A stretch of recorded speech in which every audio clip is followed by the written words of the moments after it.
పక్కనే ట్యాంకులో కొంచెం ప్రాబ్లం వచ్చి చాలా ఇబ్బంది పడ్డాం. దానివల్ల నేను ఒక 40 డేస్ చెరువు దగ్గర రాలేదు. అంటే మీ హీరో ఓడిపోయాడా? ఓడిపోయాడు.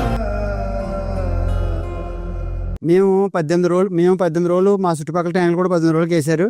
వాళ్ళు ప్రాబ్లమ్స్ తీసేసిన తర్వాత మమ్మల్ని కూడా ఇంకా మీది కూడా పవద్దే తీసి మెల్లిగా లేసి మళ్ళీ తోడేసి నీళ్లు వేసేద్దాం, మీరు కూడా కాంటౌన్ అన్నారు. గాయపడిన సింహం నుంచి వచ్చే శ్వాస గర్జన కన్నా భయంకరంగా ఉంటుంది. ధైర్యంగా వాళ్ళందరూ ఎత్తేసినా సరే మేము తీసుకోగలిగాం.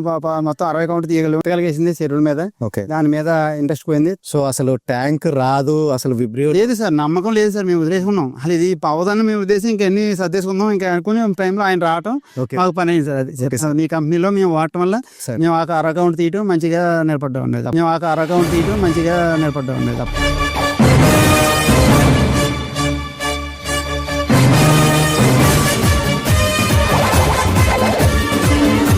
నమస్తే అండి, నా పేరు వెంకట్.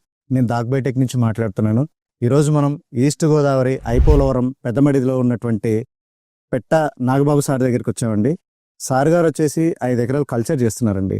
సో సార్ గారికి లాస్ట్ క్రాప్ వేసినప్పుడు పక్క ట్యాంకులు వచ్చేసి విబ్రియో వల్ల 18 డేస్కి తీయాల్సి వచ్చిందండి. సో సారు ట్యాంక్ కూడా అలాగే భయపడుతున్నప్పుడు మేము కొత్తగా ఇంట్రొడ్యూస్ చేసినటువంటి వివిన్ఎఫ్ అనే ప్రోడక్ట్ ఇవ్వటం జరిగిందండి. వివిన్ఎఫ్ ఇచ్చిన తర్వాత ధన్వాని యాడ్ చేసిన తర్వాత సారు ట్యాంక్ ఎలా నిలబడిన తర్వాత సారు 60 కౌంట్కు వెళ్ళగలిగాడు అంటే ఎంతవరకు నమ్ముతారు అనేది చాలా మంది డౌట్లో ఉంటారండి. సో సార్కి ఏ విధంగా ట్యాంక్ నిలబడింది అనేది ఆయన మాటలోనే మనం విందామండి. సార్ నమస్తే సార్. నమస్కారం సార్. సార్ మాది ఐపోలవరం మండలం పెదమడి గ్రామం. నా పేరు నాగవేరు వెంకటేశ్వరనారాయణ. మేము ఆక్వాకల్చర్లో 5 ఎకరాలు చేస్తున్నప్పుడు మాకు మేము ఒక ట్యాంకులో 3 లక్షల చిల్లర వేసాము. పక్క ట్యాంకులు కూడా వేద్దాం అనుకున్నాం. దాంట్లో నాసు విపరీతంగా పెరగడం వల్ల మొత్తం దాన్ని ఆగిపోయి దీంట్లోనే ఉంచేసుకున్నాం. పక్కనే ట్యాంకులో కొంచెం ప్రాబ్లం వచ్చి చాలా ఇబ్బంది పడ్డాం. దానివల్ల నేను ఒక 40 డేస్ చెరువు దగ్గర రాలేదు. ఒక కుర్రోడికి అప్పచెప్పేసి నువ్వు జాగ్రత్త చూసుకోమని చెప్పి వెళ్ళిపోయాను. నేను 40 డేస్ తర్వాత నేను మళ్ళీ ట్యాంకర్ చూస్తే కొంచెం దాంట్లో మార్పులు కనపడ్డాయి. చెప్పు వాడుతూనే ఉన్నాను. 50 డేస్ వచ్చిన తర్వాత దాంట్లో మార్పు వచ్చిన తర్వాత నేను దాని మీద యాక్టివ్గా ముందుకెళ్ళడం జరిగింది. అందుకని మేము 120 కౌంట్ మీద మిడిల్ తీసామండి. తర్వాత మళ్ళీ 60 రోజులకి మళ్ళీ 100 కౌంట్ తీసాం. తర్వాత కన్వర్ట్ చేసి మేము 60 కౌంట్కి వెళ్ళిపోయాం లాస్ట్లో. అదే మేము దీని మీద ధనవంతును ఈ విపిఎఫ్ వాడటం వల్ల మేము కొంతవరకు చాలా సేవ్ అయ్యాం. సార్ 40 రోజుల దాకా మీరు చెరువు దగ్గర రాలేదన్నారు, అంటే ఎందుకు రాలేదు సార్? చెరువు దగ్గర పక్క చెరువులు ట్యాంకులు కొంచెం ప్రాబ్లం ఉన్నాయని మేము రాలేకపోయింది సార్. నాకు ఇరతగలిగేసింది చెరువుల మీద. దాని మీద ఇంట్రెస్ట్ పోయింది. 40 రోజులు పూర్తి అయిన తర్వాత ఒకసారి వచ్చి చూస్తే బాగుందని, దాని మీద కల్చర్ బాగుంది కదా, సరే కంటిన్యూ అవుదాం అనేసి మేము నమ్మకం అంత ధైర్యం వచ్చింది. సో మీకు 40 రోజుల దాకా కూడా మీకు ట్యాంక్ నిలబడుతుందని నమ్మకం లేదు సార్. నాకు ఏదో ఒక ప్రయత్నం చేస్తున్నారు, ప్రయత్నం చేస్తాం వదిలేసాను నేను. అప్పుడు మీకు పూర్తి నమ్మకం లేక మీరు చెరువు దగ్గరికి రాలేదు సార్. అలా పూర్తి రాలేదు సార్. నేను లాస్ పోతా ఉన్న టైంలో ఇది కాపాడింది మమ్మల్ని. మీరు ఎన్ని ఎకరాల్లో 3 లక్షల నెంబరింగ్ చేశారు సార్? ఎకరున్నారండి. మీరు వివిన్ఎఫ్ ఎన్ని రోజుల నుంచి?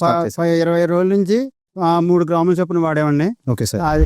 దానివల్ల కూడా 20 రోజులే 3 గ్రాముల చొప్పున వాడాము. Okay sir. అది 25 డేస్ అయిన తర్వాత మళ్ళీ 5 గ్రామ్స్ కూడా పెట్టాము. Okay sir. అలాగా 60 కౌంట్ వచ్చేదాకా మేము అలాగే అదే మెయింటైన్ చేసాము. సార్ మీరు 3 లక్షల నెంబరింగ్ వేసిన తర్వాత సర్వేలు ఎలా ఉంది సార్? సర్వేలు బాగా కాసిందా? తర్వాత ఎప్పుడు మీరు ఫస్ట్ మిడిల్ ఎప్పుడు తీసారు? ఫస్ట్ 120 తీసింది సార్. 120లో మిడిల్ తీసింది సార్. ఎన్ని డేస్ అయింది సార్? 40 డేస్ అయింది సార్. 40 డేస్ లో తీసింది సార్. 40 డేస్ 120 తీసింది సార్. ఎన్ని టన్నులు తీసారు సార్? టన్ను తీసింది సార్. ఓ టన్ను తీసింది. తర్వాత మళ్ళీ హార్వెస్టింగ్ అనేది 60 కౌంట్లో తీసింది సార్. సో అసలు ట్యాంక్ రాదు, అసలు విబ్రియో లేదు సార్. నమ్మకం లేదు సార్. మేము వదిలేసుకున్నాం. అసలు ఇది పవదని మేము ఉద్దేశం ఇంకెన్ని సర్దేసుకుందాం ఇంకా అనుకునే టైంలో ఆయన రావటం మాకు పని అయింది సార్. అది మీ కంపెనీలో మేము వాడటం వల్ల మేము ఆ 60 కౌంట్ తీయటం మంచిగా నిలబడ్డా ఉండేది. తప్పకుండా సార్, తప్పకుండా. అసలు ఇటువంటి ప్రోడక్ట్ గురించి రైతులకు మీరు ఒకటే మాటలో చెప్పాలంటే మీ మాటకి ఏం చెప్పగలరు సార్? ఈ ప్రోడక్ట్ వల్ల రైతు ఎప్పుడూ కూడా లాస్ పోయే అవకాశం ఉండదు. దీన్ని వాడటం వల్ల చాలా మంచి జరుగుతుంది తప్ప చెడ్డ ఏం జరగదు. కానీ మేము నమ్మాము. దీనివల్ల మీ లాస్ట్లో ఇంకా అయిపోయింది మా పని అనుకున్న టైంలోనే ఈ మెడిసిన్ మమ్మల్ని కాపాడింది. మేము 18 రోజులు మా చుట్టుపక్కల ట్యాంకులు కూడా 18 రోజులకి వేశారు. వాళ్ళు ప్రాబ్లమ్స్ తీసేసిన తర్వాత మమ్మల్ని కూడా ఇంకా మీది కూడా పవద్దే తీసి మెల్లిగా లేసి మళ్ళీ తోడేసి నీళ్లు వేసేద్దాం, మీరు కూడా కాంటౌన్ అన్నారు. ధైర్యంగా వాళ్ళందరూ ఎత్తేసినా సరే మేము తీసుకోగలిగాం. మొత్తం 60 కౌంట్ తీయగలిగామని చెప్తున్నాను సార్. చూశారు కదండి నాగబాబు సార్ గారి మాటల్లో. 18 రోజుల్లో ట్యాంక్ తీయాల్సిన ట్యాంక్ను సార్ వచ్చేసి 60 కౌంట్ వరకు తీసుకెళ్లాడు. అలా తీసుకెళ్లడానికి మన ప్రోడక్ట్లు ఎంతగా ఉపయోగపడ్డాయి అనేది సార్ మాటల్లో వినిపించాను కదండి. మీరు కూడా చెప్తున్నాను కదండి, విబ్రియో ప్రాబ్లం వల్ల మీకు ఏదైనా డ్యామేజ్ పీసులు వస్తున్నా, కాళ్ళు ఎరుపులు, మీసాల కట్టింగ్, విబ్రియో విబ్రియో లోడ్స్ వల్ల ఏదైనా ప్రాబ్లం ఉన్నా కూడా మీరు వివిన్ఎఫ్ డైలీ 5 గ్రాములు పెట్టండి. ఏ ప్రాబ్లం లేకున్నా సీడ్ వేసిన 18 డేస్ నుంచి రోజు మార్చి రోజు 3 గ్రాములు పెట్టుకుంటారండి. అలాగే 20 రోజుల నుంచి ధన్వ ఒక 5 ml పెట్టుకుంటారండి. మీ ట్యాంకు చాలా చాలా అంటే చాలా బాగా ముందుకెళ్తుంది, మంచి కౌంట్ పడతారు అని చెప్పేసి నేను చెప్పటం కాదండి, సాటి రైతులు వాళ్ళే చెప్తున్నారు. సో మీరు కూడా వాడి మన ట్యాంకులను ఇంకా ముందుకు తీసుకెళ్తారని చెప్పేసి మీకు కూడా కోరుకుంటున్నానండి. థ్యాంక్ యూ అండి. Thank you so much sir.